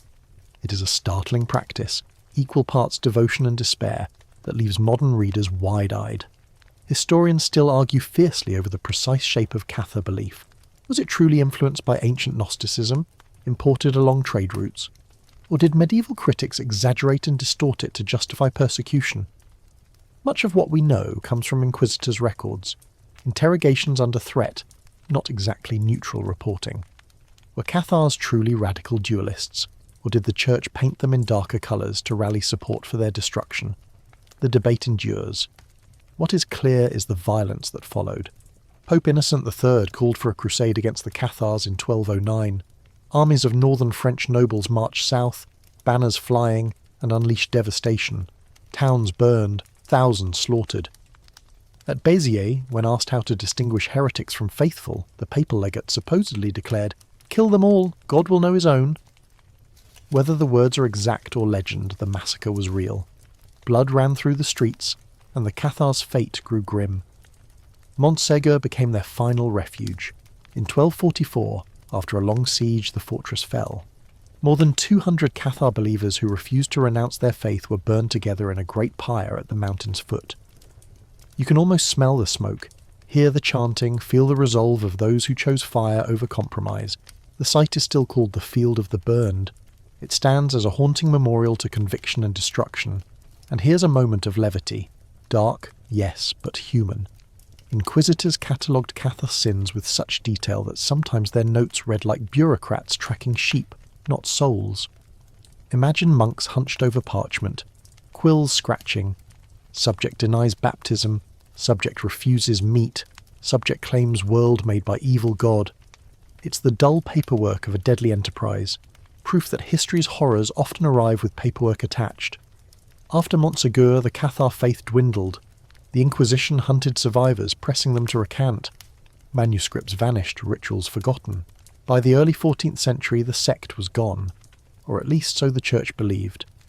Whispers persisted, though, that Cathar ideas lingered underground, seeds waiting in hidden corners. Modern seekers sometimes romanticize the Cathars as gentle pacifists crushed by a cruel church. That may be partly true, but the reality is tangled. Their beliefs as reconstructed were stark, denying the material world entirely, even condemning childbirth as trapping souls in flesh. Admirable in their integrity, perhaps, but chilling in their severity. Historians wrestle with this paradox, uncertain whether to see them as martyrs, radicals, or misunderstood dissenters. You stand at Montségur today, the Pyrenees spread like waves beneath you, the ruins quiet except for the wind. Tourists climb the path, some with reverence, some with curiosity. A plaque commemorates the dead. You close your eyes and imagine the chant of the perfects as flames rose around them, their voices lifting into the sky, unbroken by pain. What did they believe truly? The church's records are biased, their own texts scarce. The mystery remains, a void where certainty should be. Historians still debate. Were they heirs of ancient heresies, or simply reformers slandered into extinction? No one knows for sure. As you drift deeper into the hush of night, you feel the weight of their absence. The Cathars are gone, their church's ashes, their songs unremembered, and yet their mystery lingers, pulling you into questions with no answers. Perhaps that is their final legacy, to remind us that belief itself can vanish, yet leave behind a silence louder than words. The torches flicker in a dim cathedral, the scent of incense curling through the stone nave. You stand before a reliquary, gold and crystal, and inside lies a long, dark spearhead. Pilgrims kneel, whispering prayers, convinced this iron once pierced the side of Christ as he hung upon the cross. This is the Holy Lance, sometimes called the Spear of Destiny, a relic that kings and conquerors coveted, popes blessed, and armies carried into battle. Yet as you lean closer, squinting at its corroded surface, you can't help but ask, which lance is it? Because through the centuries, multiple lances have claimed the same sacred identity, and historians still cannot say which, if any, touched Christ's body on that fateful day. The story begins in the Gospel of John. As Christ hung crucified, a Roman soldier, tradition names him Longinus, thrust a spear into his side to ensure death. Out flowed blood and water, a detail that preachers would pass for centuries. A gruesome moment became a relic of immense power. Early Christians believed the spear was preserved, guarded, passed through generations. But as the centuries marched on, the relic seemed to multiply. By the Middle Ages, at least 3 major churches boasted they held the true Holy Lance. One mainstream historical fact. In the year 1098, during the First Crusade, a Provençal monk named Peter Bartholomew claimed to discover the lance beneath the floor of a church in Antioch. The Crusaders, besieged and starving, seized upon it as a sign. With the relic in hand, they charged and miraculously broke the enemy lines. Chroniclers described soldiers believing they were invincible, the lance shimmering in the sun as proof of God's favour. For that moment, the relic was real in every way that mattered. But here's the quirky tidbit. Peter himself, doubted by many, later agreed to prove the lance's authenticity by trial by fire. He walked between 2 walls of flame, barefooted, carrying the relic. He survived the flames but died days later of burns. The lance, meanwhile, lost much of its credibility. Still, the idea of the Holy Lance was too potent to disappear. Relics do not die with their discoverers. They simply find new homes. Historians still argue whether the lance in Antioch was fabricated to boost morale, or whether it had some earlier provenance. But meanwhile, in Constantinople, another lance was proudly displayed, said to have been kept in the imperial treasury for centuries. Fragments of it were later sent to Western Europe, one piece to Paris, another to Rome. Each piece was venerated as genuine. You can imagine the bewilderment of pilgrims trying to keep track. Was the true lance in Antioch, Constantinople, Paris, or Rome? And if pieces were scattered like splinters, how many true lances existed? Meanwhile, in the German-speaking world, yet another lance claimed authenticity. The Holy Roman Emperors treasured a spear kept in Vienna, its blade wrapped in gold bands, said to carry a nail from the crucifixion. Charlemagne supposedly carried it, Otto the Great wielded it, and later emperors refused to march without it. When Hitler annexed Austria in 1938, he seized this very lance, convinced it conferred mystical power. Nazi officials displayed it in Nuremberg until war's end, when American troops recovered it and returned it to Vienna. Imagine the irony of medieval relics entangled with 20th century warfare. Proof that legends cast long shadows. Now a little humour, lest the solemnity grow too heavy. With so many lances in circulation, medieval Europe resembled a fencing club. "Behold the one true lance," a bishop cries, only for another bishop down the road to shout, "No, this is the one true lance." Pilgrims must have felt like medieval shoppers comparing knockoffs at a market stall. Yet despite the confusion, the relic's power lay in belief. Armies marched with it, emperors claimed authority from it, and pilgrims wept before it. Whether genuine or forged, the lance inspired, and that perhaps mattered more than provenance. Still, historians debate hotly. Could the Vienna lance truly date back to the Roman era? Scientific tests suggest the iron is early medieval, not 1st century. The Antioch lance vanished into obscurity. The Constantinople lance's fragments remain, but their authenticity is equally uncertain. Scholars pore over chronicles, inscriptions, metallurgical reports, arguing like monks over candlelight. But no one can close the case. And here's another quirky angle. Longinus, the soldier said to have wielded the lance, became a saint in medieval tradition. Legends even claimed he was healed of blindness by Christ's blood and converted on the spot. Churches across Europe dedicated altars to him. So even the man behind the spear blurred into myth, saint and soldier combined. You wander now through St. Peter's Basilica in Rome, where one fragment of the lance rests, hidden away. Pilgrims pass, unaware that they walk by a relic once thought able to decide battles. Then you imagine Vienna, where the gilded spear still lies in the Hofburg treasury, tourists shuffling past, snapping photos. The relics are still there, yet their certainty is not. Historians still wrestle with the central question: is it possible any lance today touched the body of Christ? Most concede the chances are slim. Relics multiply easily, and authenticity evaporates with centuries. But still the mystery lingers, sustained by faith and fascination. And as you settle into your pillow, you picture the lance glinting in torchlight, carried by crusaders across deserts, clutched by emperors in battle, coveted by tyrants in the modern age. Was it iron from Calvary, or just iron with a story? You cannot know. All you know is that the lance remains, sharp not in metal but in mystery, piercing across time. You're standing on the stony shoreline of the Mediterranean, the salt wind biting your face, sails snapping overhead. The harbour bustles with men in mail, horses stomping nervously as they're loaded onto creaking ships, banners flapping bright against the sky. It is the age of crusade, when knights vowed to ride east and reclaim the Holy Land. Families wept as fathers and sons boarded vessels, trusting that faith and steel would carry them home again. But here's the mystery that history never managed to solve. Some of those knights sailed away and never came back. Not in glory, not in defeat, not even in rumour. They seem to dissolve into the vastness, their stories unfinished, their trails lost beyond deserts and seas. At first, the chronicles brim with names, rosters of lords and their retinues, eager to note who rode beneath which banner. Letters home carried news of victories and disasters, but then gaps open. Whole contingents fade from record as if swallowed by the earth. Were they killed in skirmishes unrecorded? Did they defect to local powers? Did they settle in strange lands, leaving armour to rust while they built new lives under alien skies? The silence is thick and troubling. One mainstream fact: the Crusades stretched over 2 centuries, a tide of armies flowing toward the Levant, then receding, then surging again. Not every soldier who left had his fate carefully documented. Thousands perished anonymously in battle or disease, their bones left unmarked in foreign soil. But there are more specific mysteries too, named figures who vanish mid-campaign. One famous example is the German knight Henry of Schwarzenberg, last mentioned in a muster roll, never again in any report. Another is a contingent of Burgundian soldiers who embarked from Marseille and were never sighted in the Holy Land. Were they shipwrecked, captured, or did they simply vanish into the sands? Here's a quirky tidbit that fuels speculation.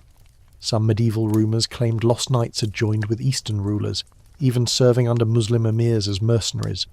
Chroniclers, often scandalised, hint at apostasy or treason, but provide no detail. Imagine the shock back in Europe if a knight known for crusading zeal appeared years later in Damascus, wearing different colours, commanding foreign troops.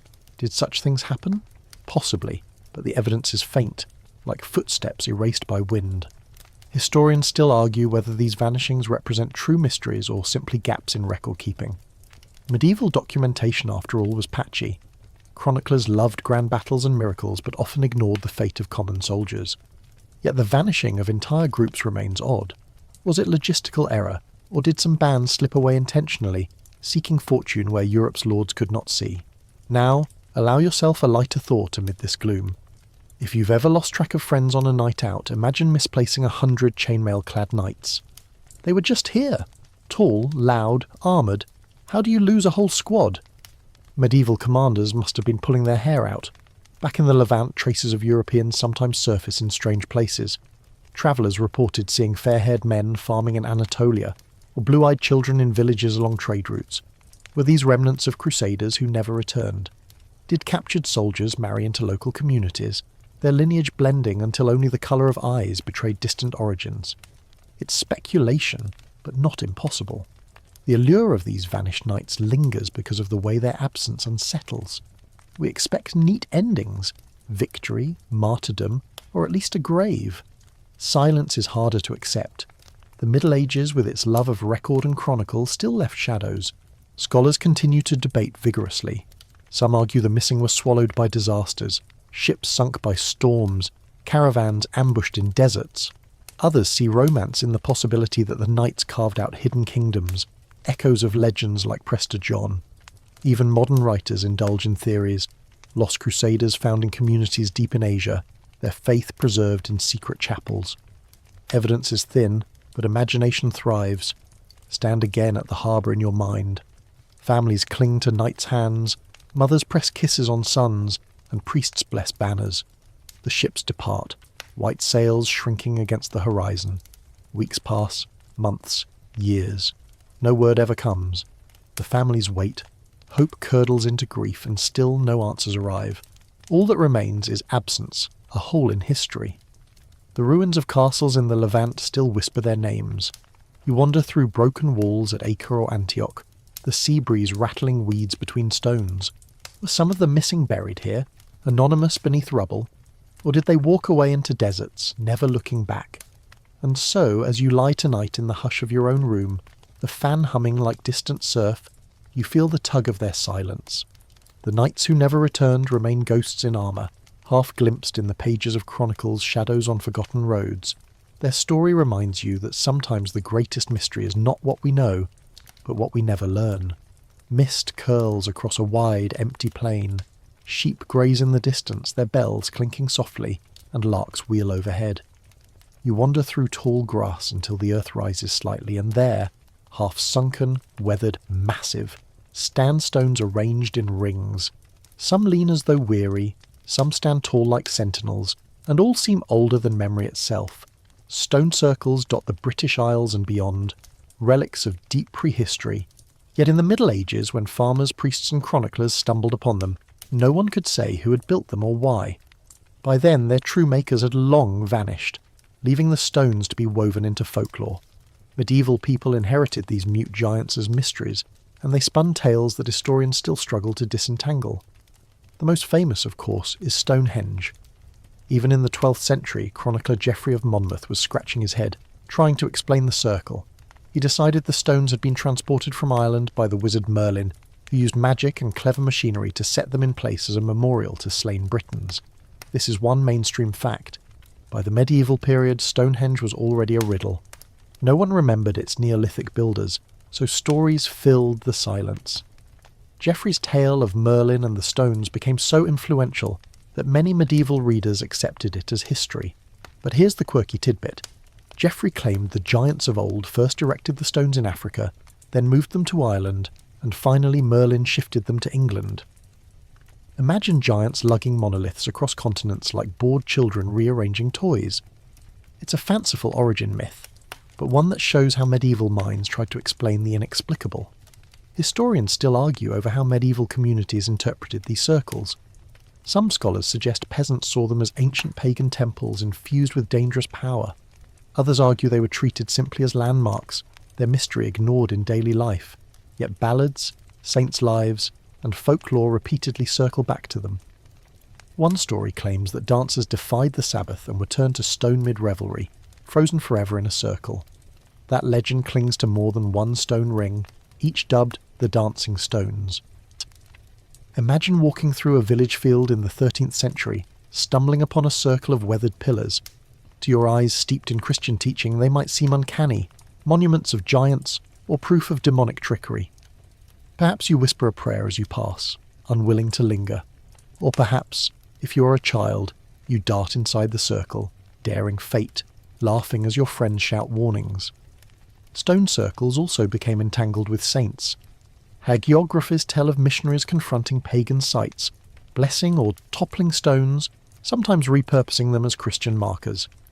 Yet many remained standing, too heavy to move, too stubborn to erase. Instead, they were explained away as monuments of the flood, or as memorials raised by ancient kings. Their mystery was folded neatly into Christian cosmology, but never solved. Now for a wry aside, think of medieval scholars earnestly debating whether Merlin airlifted the stones with ropes and giants, while today we debate whether aliens did it. Human imagination hasn't changed much. We still love explanations that sound like fantasy when ordinary sweat and engineering might suffice. By the later Middle Ages, travellers marvelled at stone circles across Europe. In Brittany, the Karnak alignment stretched for miles, rows of megaliths like armies frozen in place. Villagers called them soldiers turned to stone. In Cornwall, circles gained names like the Merry Maidens or the Hurlers, each tied to moralising tales about Sabbath-breaking or vanity. Everywhere, the stones became moral lessons carved into the landscape, silent teachers of obedience. Historians still debate whether medieval people truly believed these tales, or whether they repeated them as convenient folklore. Was the stone dancer story a genuine belief, or just a fireside explanation for why the stones stood where they did? The records are ambiguous. Chroniclers rarely cared about peasant tales, leaving us to guess at what ordinary people thought.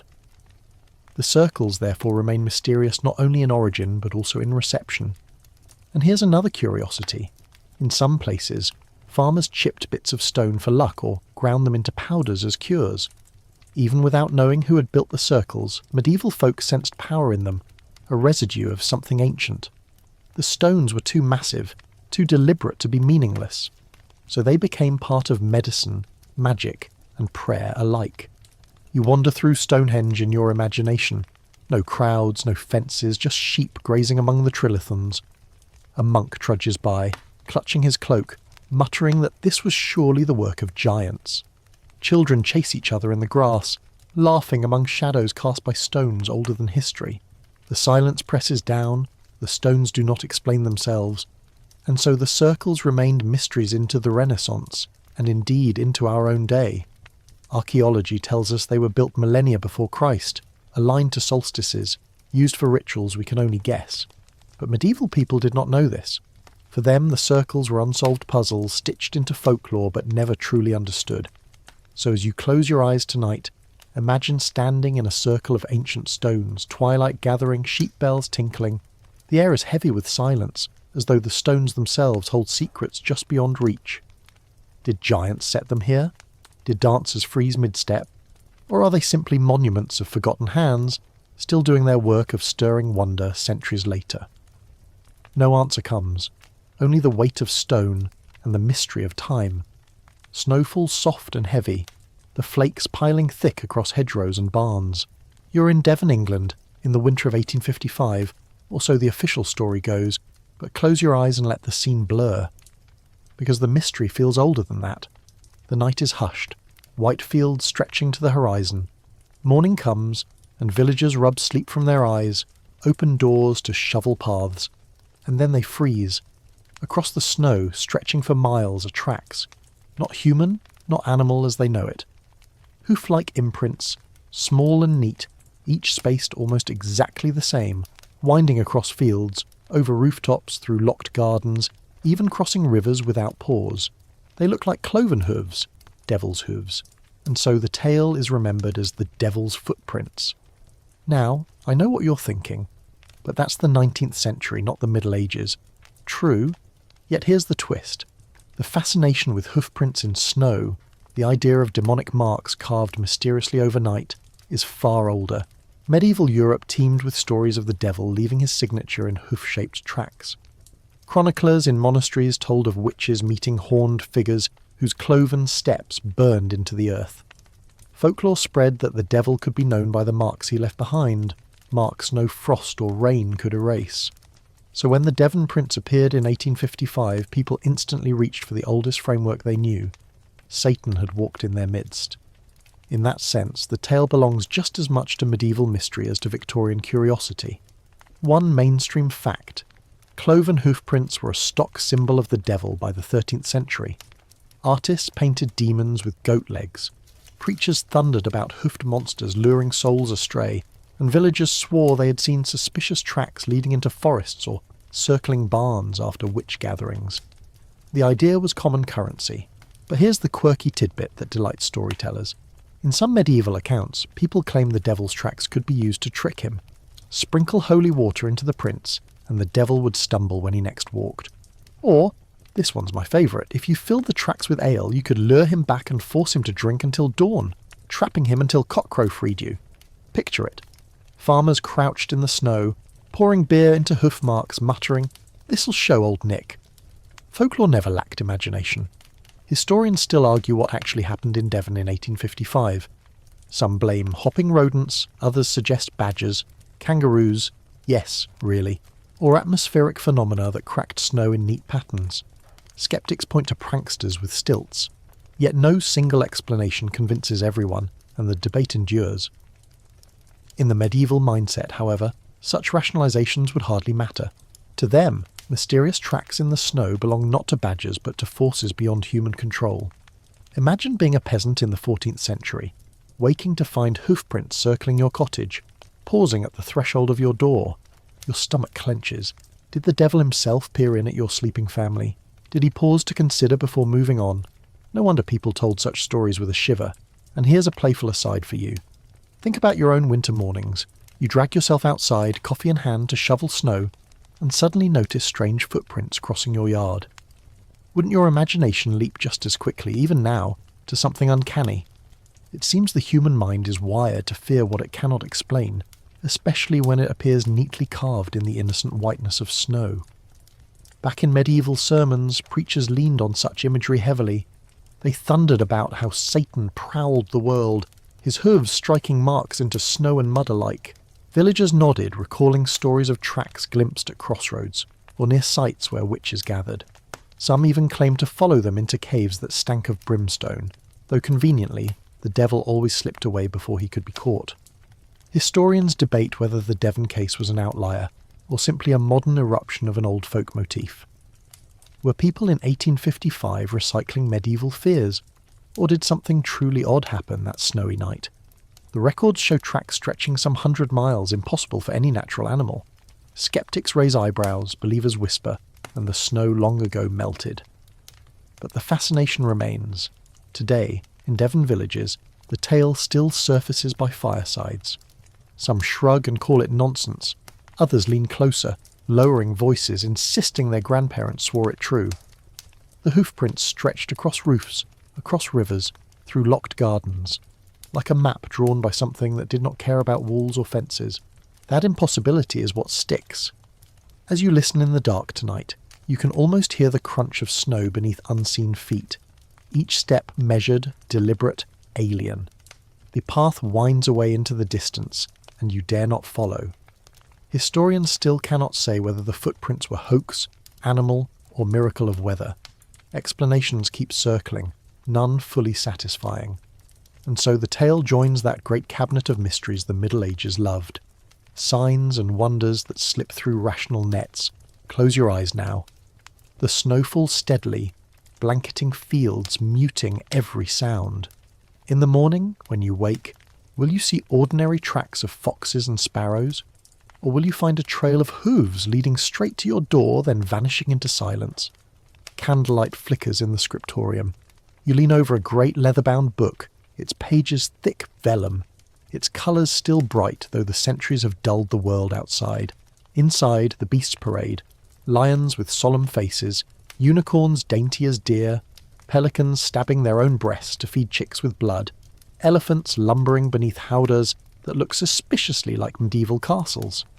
This is a bestiary, a medieval catalogue of animals, both real and imagined, each creature carrying moral lessons. It is part encyclopedia, part sermon, part picture book. And as you turn the pages, you can't help but marvel at how strangely the natural world looked through medieval eyes, and how much of it remains a mystery even now. Bestiaries drew from older texts, especially the Physiologus, a Greek work from the early centuries of Christianity. But by the 12th and 13th centuries, illuminated bestiaries flourished across monasteries of England and France. They were not zoology in the modern sense. They blended fact and allegory, science and fable. Every creature symbolized something. Lions represented Christ, foxes the devil, bees the proper organization of a monastery. Monks pored over these images, their quills scratching glosses, while lay nobles commissioned copies as treasures of knowledge and piety. One mainstream fact: the lion, king of beasts, was central in nearly every bestiary. Writers solemnly declared that lion cubs were born dead and brought to life after 3 days by their father's breath, an allegory for Christ's resurrection. No one seemed to notice that actual lions do not practice this miracle. The moral mattered more than biology. And here's the quirky tidbit that makes you smile. Unicorns could only be captured if a virgin maiden lured them onto her lap. Once nestled there, hunters could seize the creature. The illustration often shows a sweet girl in medieval dress, a blissfully trusting unicorn curled against her knees. Imagine explaining that as wildlife management. Step 1, procure maiden. Step 2, wait patiently. Medieval zoology had its priorities. Historians still argue whether bestiaries reflected genuine belief or were understood as symbolic from the start. Did monks truly think pelicans fed chicks with blood, or did they knowingly copy an allegory? The debate continues. Some evidence suggests ordinary folk may have believed the tales literally, while educated clerics winked at the symbolism. Yet the distinction blurs. When knowledge is rare, fable and fact intertwine easily. Turn the page and you find elephants. The bestiary insists elephants have no joints, unable to bend their knees, so they sleep leaning against trees. Hunters, it says, saw down the tree, and the poor beast collapses, helpless until another elephant props it up. Is it true? Of course not. But the moral preached steadfastness, the fall representing sin, the rescue symbolizing Christ's aid. The elephant's lumber, clumsy metaphors in ink. You smile again as you notice owls drawn as gloomy monks, bears licking their cubs into shape because supposedly they were born as formless lumps of flesh, and beavers biting off their own testicles to escape hunters. Don't think too hard about that one. Medieval readers didn't. They just nodded sagely, absorbing the moral lesson about chastity or self-sacrifice. Yet not all beasts were allegorical. Bestiaries preserved glimpses of genuine encounters. Crocodiles appear, described by travellers who brought back strange tales from the Nile. Porcupines shoot their quills, according to rumour. Whales masquerade as islands, luring sailors to light fires on their backs before plunging into the sea. Each story blends real observation with fantasy until the line between the two dissolves. And here's a playful aside. If you ever feel guilty for believing internet nonsense, remember that whole monasteries of monks once carefully illuminated pictures of barnacle geese, birds supposedly born from barnacles on driftwood. Centuries of scholarship solemnly repeated it. Human gullibility is nothing new. The mystery lies not in the creatures themselves. We know lions, elephants, and even porcupines exist, but in how medieval people chose to depict them, how myth overrode observation. Did they truly not notice lions don't breathe life into cubs? Or did they find the allegory more important than fact? Scholars still debate. The answer reveals much about how knowledge functioned in a world where scripture outweighed science. Bestiaries also testify to medieval imagination. Dragons coil across pages, sometimes with feet like dogs, sometimes with wings like bats. Basilisks kill with a glance. Sirens sing sailors to their doom. Whether people believed in them or not, the beasts symbolize vices and virtues, shaping sermons and teaching morals. Children might giggle at the pictures, but monks saw spiritual instruction in every feather and fang. In some bestiaries, even humble animals gleam with symbolism. The ant becomes a model of industry. The dog, faithful and wise, retrieves lost sheep. The hare, cowardly yet fertile, warns against lust. Everyday life turned allegorical when inked onto vellum. Historians still cannot decide how seriously these texts were taken outside monastic circles. Did peasants laugh at the absurdities, or did they absorb them as gospel truth? The lack of peasant voices leaves the question unanswered. The manuscripts remain, beautifully illuminated, mute about their audience. Walk through a medieval library in your imagination. Candlelight glints off gold leaf as monks bend over pages, painting bright peacocks and curling dragons. A young novice pauses, staring at the unicorn, wondering if he'll ever see one. A noblewoman later flips through a copy in her castle, admiring the illustrations as much as the morals. Across centuries, readers pondered, smiled, wondered, and so do you. And as you settle into your pillow, eyes half closed, you realise bestiaries are less about animals than about us. They show how humans turn the world into stories, how we crave meaning even in the flutter of a bird or the stomp of an elephant. That craving is timeless. The beasts of bestiaries may never have lived as drawn, but they still live in imagination, yours now included. So drift gently, surrounded by unicorns and lions, pelicans and dragons. The pages turn slowly and the creatures march across them, half real, half symbol, all mysterious. The room is dark but alive with smoke. Coals glow red in the hearth. Bellows sigh with each push of air, and strange vessels glint in the firelight. Glass flasks, copper alembics, jars of powders labelled in Latin. You step inside, coughing on acrid fumes, and see a figure bent over a table. His robe is stained, his beard singed, his eyes wide with obsession. He is an alchemist, chasing the promise whispered for centuries, to transmute base metals into gold, to distill the philosopher's stone, to grasp immortality itself. His hands tremble as he stirs a bubbling mixture, certain he stands at the threshold of ultimate knowledge. Yet history will record no success, only mystery. Did anyone ever come close? Did the stone exist? Or was it always a dream painted in smoke? Alchemy wound its way into medieval Europe from Arabic and earlier Greek traditions. Scholars in Baghdad and Cairo translated ancient texts, blending practical chemistry with mystical speculation. By the 12th century, Latin Europe was awash with alchemical treatises. Monks and nobles alike copied diagrams of furnaces, recipes for elixirs, and riddling allegories. On the surface, alchemy promised two things: wealth through transmutation and eternal life through the philosopher's stone. But beneath lay deeper quests, understanding the hidden harmony of the universe, unlocking God's secrets woven into matter. One mainstream fact anchors this pursuit. The word alcohol itself, so familiar today, came into European languages through alchemy. Alchemists refined substances like alcohol through distillation. While many of their goals proved fanciful, their techniques laid foundations for later chemistry. In other words, even if they never produced immortality, they left us useful glassware. But here's the quirky tidbit. Recipes for the philosopher's stone were written in such riddling symbolic language that they read like poetry or madness. One text instructs, "Take the green lion and wed it to the red dragon. Let them embrace in the bath of Mercury until they give birth to the child of the sun." Clear as mud, right? Yet alchemists filled pages with such allegories, convinced only the worthy would decipher them. The rest of us, even centuries later, are left scratching our heads. Historians still argue whether alchemists genuinely believed in literal gold-making, or whether they pursued more spiritual transformation, using metals as metaphors for the soul.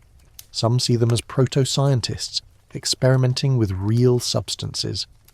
Others view them as mystics, cloaking philosophy in chemical disguise. Perhaps they were both, the line between science and spirituality blurred. Imagine sitting beside an alchemist in his workshop. He explains that all metals are born from a single primal matter, merely at different stages of maturity. Lead is immature, gold is perfected. If he can accelerate nature's process, he can coax lead into gold. His eyes gleam with conviction. He stirs, distills, and mutters prayers. You nod politely, though part of you wonders if he's inhaled too many fumes. The philosopher's stone itself became a paradox. Some described it as a red powder, glowing faintly. Others insisted it was crystalline or liquid, or a book of wisdom rather than a substance. Alchemists debated endlessly. each certain they held the secret. Yet no one ever produced proof. The stone shimmered on the horizon, never in hand. And here's a light-hearted aside. If you've ever procrastinated telling yourself you'll find the perfect solution tomorrow, you understand alchemy. Generations of scholars postponed real answers in pursuit of a miracle powder. Yes, I'll solve poverty, disease, and death, just as soon as my mixture finishes simmering. It was the medieval equivalent of get-rich-quick schemes, though with more explosions. Still, kings entertained alchemists, popes sponsored them, and peasants whispered about them. The promise was too intoxicating to ignore. If true, the philosopher's stone could upend economies, rewrite faith, and overturn mortality itself. Even Isaac Newton, that paragon of science, scribbled thousands of pages on alchemy, convinced it hid real truths. The line between genius and obsession blurred. Historians still wrestle with the alchemist's legacy. Were they frauds stringing along patrons with fancy words, or visionaries groping toward truths beyond their grasp? Evidence supports both views. Some certainly tricked kings with fake gold. Others, earnest, recorded genuine experiments stumbling toward modern chemistry. The mystery lies in whether any ever glimpsed something extraordinary, an experiment that worked too well, a transformation too sudden. The records hint but never confirm. Picture libraries of Europe filled with locked cupboards of alchemical texts. Many survive, their diagrams as baffling as ever. You flip through one, serpents swallowing their tails, suns and moons copulating, kings dissolving in baths of mercury. Allegory drips from every page, as though knowledge must be hidden behind riddles. Perhaps secrecy was practical, protecting dangerous formulas. Or perhaps it was spiritual, ensuring only the pure in heart would understand. And what of the dream of immortality? Elixirs of life appear in many traditions, Chinese, Indian, Arabic. European alchemists sought them too, concocting potions that promised to ward off age. Some drank mercury-laced brews, ironically hastening their deaths. Others promised long life if only the stone could be perfected. No one ever returned with proof, yet the desire lingered, eternal as the dream itself. Now you lean back, breathing the smoky air of the workshop in your imagination. The alchemist mutters over his crucible, convinced he is inches away from revelation. You wonder, did any of them ever truly believe they succeeded, if only for a moment? Did they lift a flask, see a shimmer, and gasp in triumph, only for it to fade? History records none, yet the possibility teases. The philosopher's stone, whether real or not, remains a symbol of longing, for perfection, for transformation, for mastery over death. It is less about gold than about hope, less about chemistry than about the human refusal to accept limits. That is why it still appears in novels, films, and dreams. The promise never died. And as you close your eyes tonight, you feel the warm glow of coals, hear the faint hiss of steam, smell the sharp tang of mercury and sulphur. The alchemist bends closer to his work, whispering that just one more step will reveal eternity. You drift deeper, knowing he will never find it, yet grateful for the mystery he leaves behind. The coals fade to embers now, not only for the alchemist but for us too. You've wandered through vanished settlements, missing princes, lost treasures, and inexplicable footprints. The mysteries of the Middle Ages remain unsolved, humming in the silence of history. And now it is time to let go, to ease into rest. The wind down comes softly. Imagine the heavy doors of a medieval library closing, shutting away manuscripts of riddles. Picture the last candles guttering out in a scriptorium, leaving only moonlight through stained glass. The voices of chroniclers, peasants, and pilgrims fall quiet. The questions, where did they go? What did they see? What did they mean? Hover in the air like dust motes, drifting until they fade. Breathe slowly now. The stones, the relics, the lost children, the unbroken codes, all slip back into the darkness where they belong. History has offered you its puzzles, and you have held them in your mind. You need not solve them tonight. The mysteries will still be there tomorrow, patient as stone, eternal as song. So let the rhythm of your own breath be the only story left. Let the hum of your fan or the silence of your room carry you away. You are safe, you are warm, and the past cannot touch you here. Drift gently, as if borne on a quiet tide, until sleep gathers you in its arms.